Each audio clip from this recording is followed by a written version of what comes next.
Hello, this will be my informative speech for today. Please pan to the audience, my lovely camerawoman Julie. 1, 2, 3, 4, 5.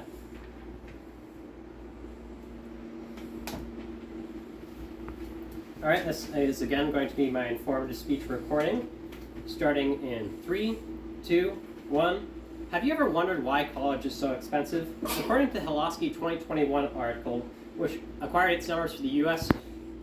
Department of Education, 42.9 trillion Americans are in some form of student debt, totaling for a grand total of $1.59 trillion worth of student debt. Why has the cost of college gone up so much? A couple of decades ago, our grandparents were able to pay for college in its entirety with just a part-time summer job. But now, students have to take out thousands of dollars worth of loans. This is in large part due to federal loan subsidies. As we go on in the speech, I intend to show you how this is caused, how we can reduce the cost of college in the long term, and how we could deal with the short-term cost of college right now. The first thing I thought when I heard the argument for why federal loan subsidies were causing the cost of college to go up so much, my first thought was, how can the government paying for college be causing college to be more expensive?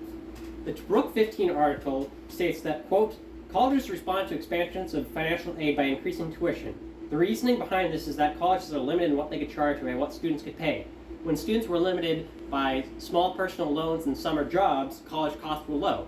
However, when the government started subsidizing college, they were able to charge as much as they wanted as students could get a loan, as big a loan as they would need, and the government would still lend out the money. This led to the current crisis in which students are able to take out many thousands of dollars of loans and are not necessarily able to pay that back once they graduate.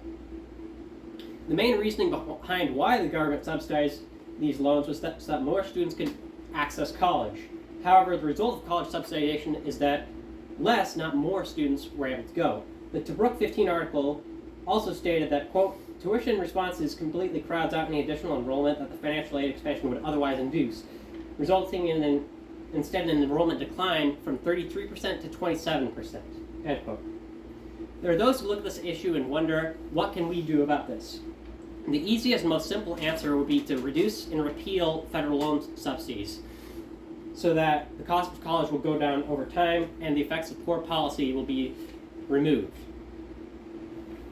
The other solution is to vote with your dollar by going to universities and colleges that do not increase their college prices as a result of the subsidies.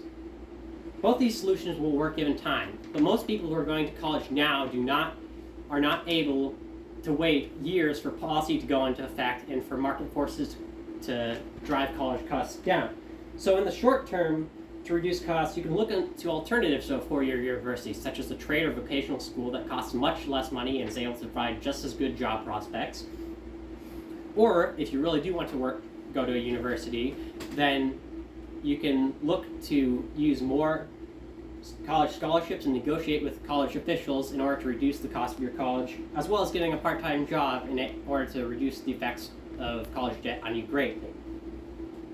In conclusion, it may be difficult to see that there is no quick fix for the effects of poor policy, but now that we know the causes and the effects of federal loan subsidies, I hope that we can work together to reduce and repeal these and to drive down college costs in the long term, and in the short term create more solutions so that students are able to go to college without having crippling debt. Thank you very much for all of your time and all of your efforts for listening to my speech.